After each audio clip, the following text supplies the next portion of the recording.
দেখুন, আমাদের এই কচুয়াতে 60টি পরিবার 60 মানে 60টি পরিবার তারা আইএসএফ করত।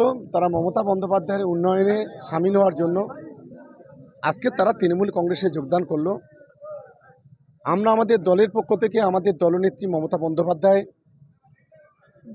দিদির পক্ষ থেকে এবং আমাদের সাংসদ প্রিয় নেতা অভিষেক বন্দ্যোপাধ্যায়ের পক্ষ থেকে আমরা তাদেরকে আমার দলের পক্ষ থেকে স্বাগত জানাচ্ছি। পরপর তো জয়েনিং হচ্ছে, আইএসএফ ছেড়ে তৃণমূলে জয়েন করছে, এবারে কি রেজাল্ট আরো ভালো হবে বলে মনে করছেন? দেখুন, আপনারা জানেন গত দুদিন আগে প্রায় পোলেরহাট 2 থেকে জমি রক্ষা কমিটি আইএসএফ মিলিয়ে 500 জন আমাদের দলে যোগদান করেছে। আজকে আমাদের চালতাবেড়িয়া যোগদান করছে। আমাদের গতকাল নারায়ণপুরে সেখানেও প্রচুর আইএসএফের কর্মীরা তৃণমূল কংগ্রেসে যোগদান করেছে।